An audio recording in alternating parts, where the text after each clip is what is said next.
Se me permitem uma observação de natureza pessoal. Há cerca de 30 anos tenho me ocupado da Venezuela, desde que fui ministro das Relações Exteriores do governo Itamar Franco.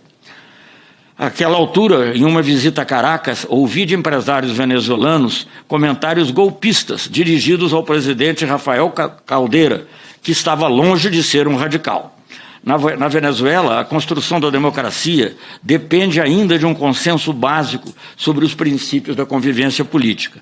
Não se limita a uma questão puramente política, mas envolve toda a sociedade, que é extremamente dividida e, devo dizer, historicamente também extremamente desigual. Por isso, trata-se de um processo longo. Cada eleição é importante em si mesma, mas ela faz parte de um conjunto mais amplo. Esse processo exige grande esforço de diálogo e negociação, porque nós desejamos que o nosso vizinho seja estável e não nos crie problema, além da fraternidade que nos une ao povo venezuelano. Retornei à Venezuela por determinação do presidente para acompanhar o processo eleitoral. Estive em Caracas de 26 a 30 de julho. Procurei, durante todo o período, manter contato com o governo e com a oposição. É interessante notar que o governo venezuelano não desejava a minha presença lá e chegou a dizer que eu seria bem-vindo depois da eleição.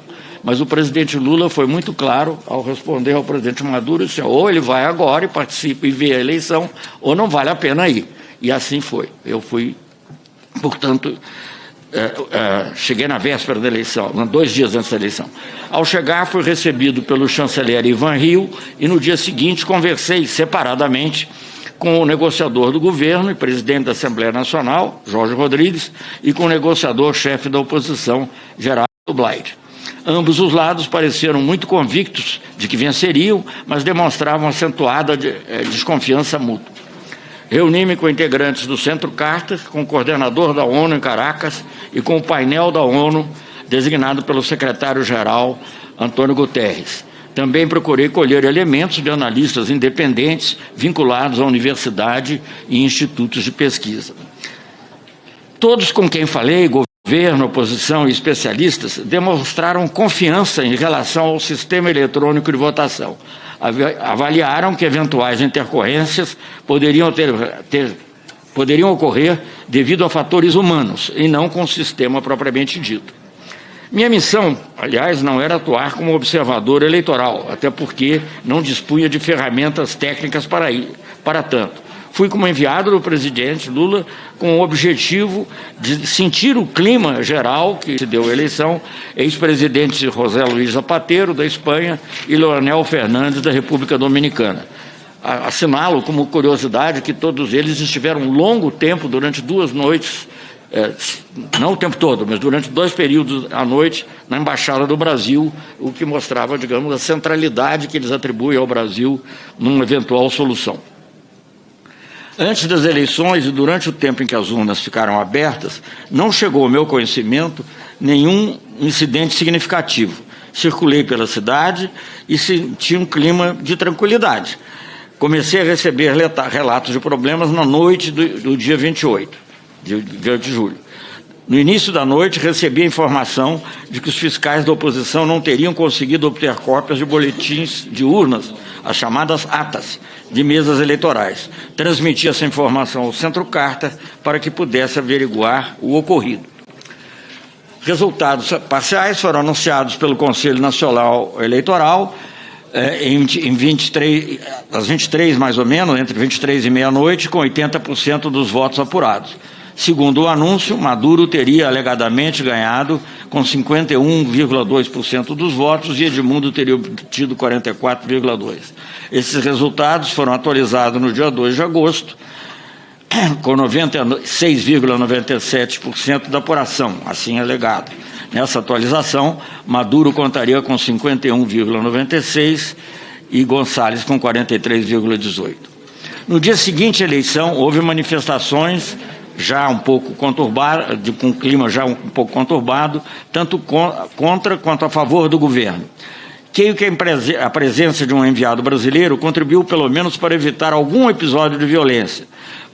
Cito que chegou ao meu conhecimento que havia pessoas encapuçadas ameaçando invadir a embaixada da Argentina.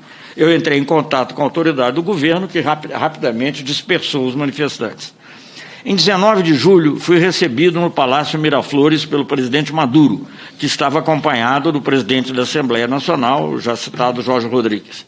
Maduro atribuiu o atraso da divulgação dos resultados a um ataque cibernético. Eu não tive mais informação sobre exatamente o que teria ocorrido, mas foi a alegação dele.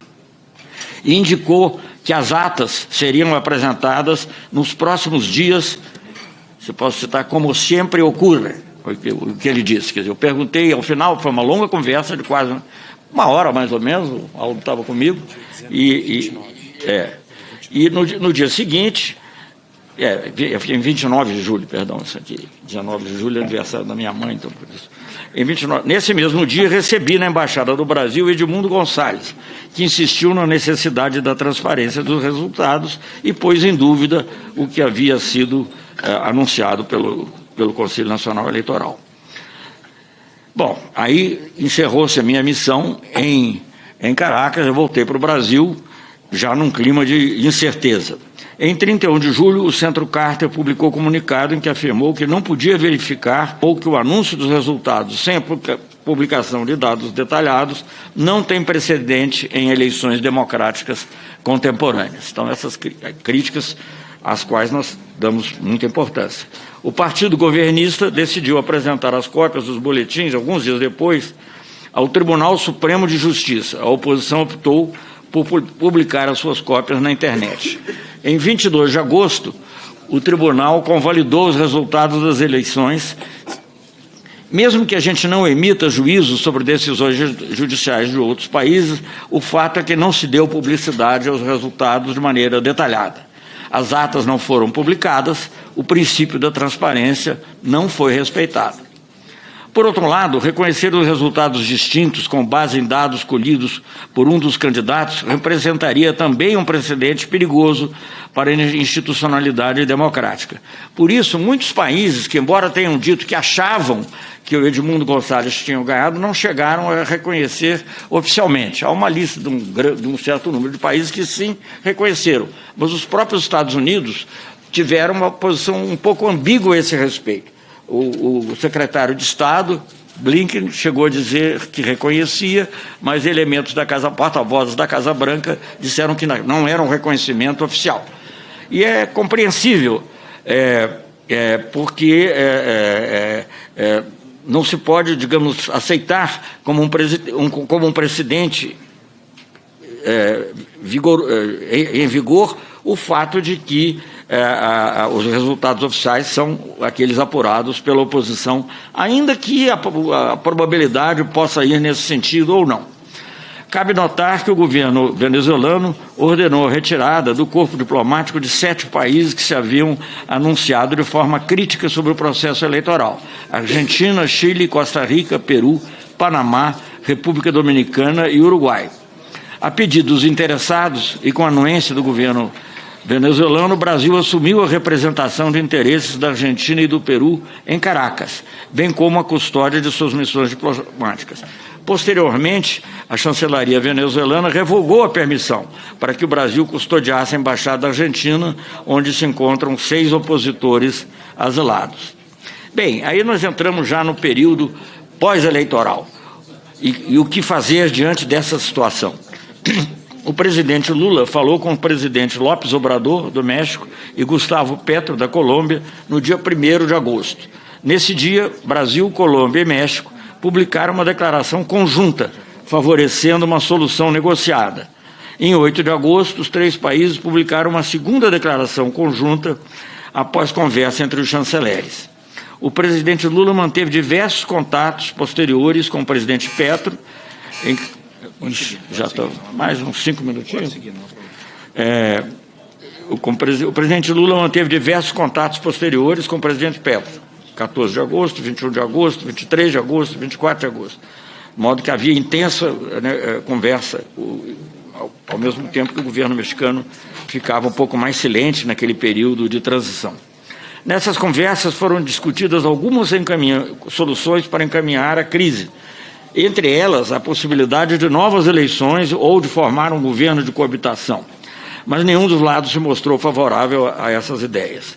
O presidente Lula não chegou a conversar diretamente com o presidente Maduro desde as eleições, por não ter recebido sinais de abertura para um diálogo franco. Só para repetir isso, porque é uma questão que às vezes escapa, o presidente Lula não falou com o presidente Maduro nenhuma vez depois das eleições. O presidente foi procurado por interlocutores importantes, como o presidente Biden dos Estados Unidos, o presidente Macron da França, o primeiro-ministro do Canadá, Justin Trudeau. Todos manifestaram apoio aos esforços do Brasil, no caso junto com a Colômbia, de encontrar uma saída negociada. De minha parte, mantive contato com o conselheiro de Segurança Nacional da Casa Branca, Jake Sullivan, o alto representante da União Europeia para Assuntos Estrangeiros, José Borrell, com o conselheiro de Segurança Nacional do Reino Unido, Tim Barrow, e com o secretário de Estado da Santa Sé, cardeal Pietro Parolin. Eu não menciono aqui chanceleres, vários, porque isso foram objeto de contatos do meu colega Mauro Vieira, e ele oportunamente poderá falar sobre isso. A situação de direitos humanos... No dia 2 de setembro foi emitida a ordem de prisão contra Edmundo Gonçalves. No dia 8, o representante da oposição deixou a Venezuela e recebeu asilo na Espanha. Gonçalves afirmou que teria sido coagido a assinar o documento reconhecendo a vitória de Maduro. A situação de direitos humanos na Venezuela tem sido objeto de grande atenção internacional. Desde as eleições, o governo também reforçou um arcabouço legislativo que permite maior controle sobre a sociedade civil, como a aprovação da lei de regulação das ONGs. Em 19 de setembro, a missão de verificação de fatos do Conselho de Direitos Humanos da ONU apresentou o relatório em que afirmou que estaria ocorrendo redução do espaço cívico na Venezuela, com o aumento da repressão. O Brasil tem externado sua preocupação com violações de direitos humanos em foros internacionais e em contatos com autoridades venezuelanas. Na 57ª sessão do Conselho de Direitos Humanos da ONU, em 19 de setembro, o Brasil instou as autoridades do país a apurarem com imparcialidade todas as alegações de violações de direitos humanos. O Brasil não votou a favor da resolução porque havia nela, pela ausência de uma referência também às sanções, que para nós também são violações de direitos humanos. A posição em relação à Venezuela tem obedecido a 3 princípios: a defesa dos princípios democráticos consagrados em acordos internacionais, como a Carta da OEA, o Protocolo de Georgetown sobre o Compromisso Democrático da Unasul e o Protocolo de Ushuaia sobre o Compromisso Democrático de Mercosul. Esse é um princípio. A não ingerência em assuntos internos e a resolução pacífica de controvérsias. Obviamente, como em várias situações internacionais, nem sempre é fácil conciliar os princípios que são expostos de maneira ideal. Nosso principal interesse é evitar que a região se torne foco de rivalidades geopolíticas, que ameacem a paz na América do Sul e que importem conflitos para o coração da nossa Amazônia. Estamos acompanhando de perto esse processo político porque assumimos um compromisso como garantes do Acordo de Barbados. Mas a solução precisa ser construída pelos próprios venezuelanos, por meio do diálogo e não imposta de fora. As sanções e o isolamento internacional já se provaram ineficazes e penalizam injustamente a população. Hoje existe um consenso praticamente generalizado, porque é o que eu tenho escutado de vários dos interlocutores com quem falo, de que o reconhecimento de Guaidó, por exemplo, criou uma situação de bicefalia, que acabou prejudicando a população venezuelana e ele não deve ser repetido. O Brasil está aberto a contribuir, caso exista disposição dos dois lados. Por isso, temos procurado preservar a capacidade de diálogo com as duas partes. Nem sempre é fácil. Esse entendimento difícil é necessário, porque temos uma fronteira de 2.000 quilômetros com a Venezuela. Temos que cooperar para combater a criminalidade transnacional, proteger povos indígenas e preservar a floresta amazônica. Como país que recebeu quase 600 mil refugiados e imigrantes venezuelanos, o Brasil tem interesse na solução da crise política, social e econômica que enfrenta a Venezuela. O fluxo comercial com a Venezuela que chegou a 6 bilhões de dólares em 2012. Depois caiu mais de 90%, e hoje atrás apenas da China e dos Países Baixos. Na verdade, quando você fala dos Países Baixos, como ali é a porta de entrada para a Europa, foi só mesmo menos do que a China. Foi o segundo. não estatisticamente, mas na realidade. Politicamente, perdemos o nosso acesso a fontes de informação confiáveis e nossa capacidade de influência se reduziu drasticamente. Países de fora da região, de diversas ideologias, passaram a ocupar o espaço que nós deixamos. Desde janeiro de 23, o presidente Lula fez o esforço para recuperar esse espaço, com o olhar voltado para as relações bilaterais e também para a integração sul-americana. Viajei a Caracas por determinação do presidente Lula com esse propósito em março de 2023. Fui recebido pelo presidente Nicolás Maduro.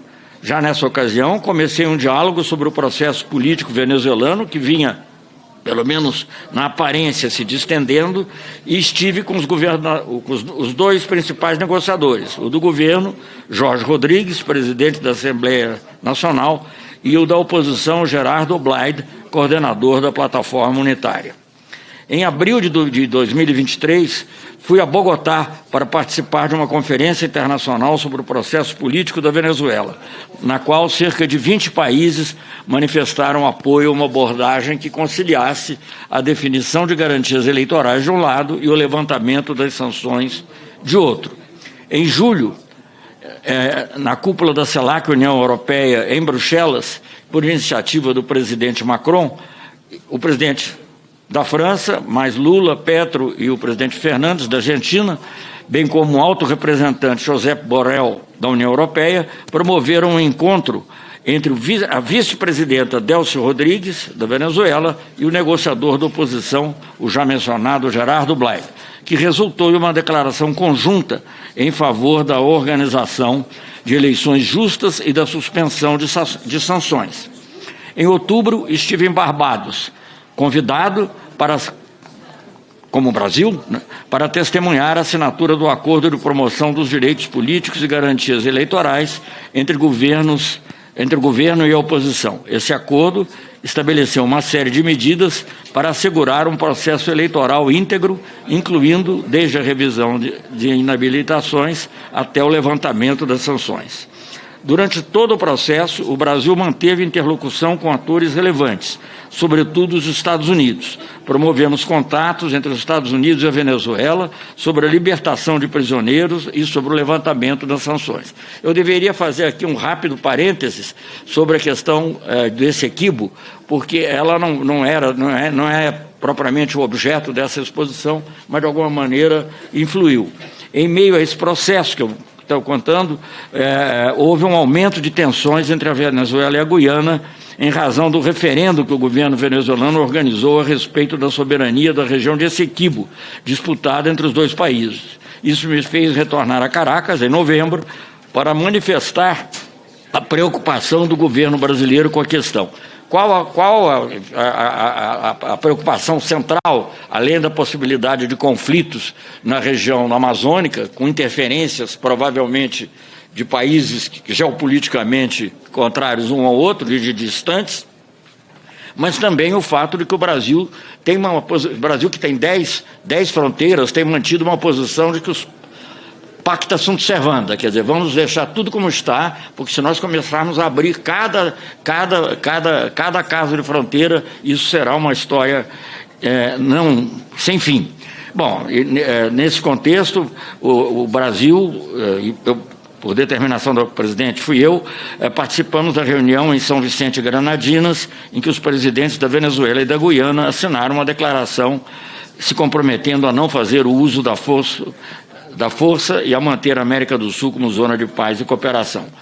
O papel central do Brasil, o respeito pelo Brasil foi admitido e o Brasil é um dos pouquíssimos nomes de países que figura na própria declaração.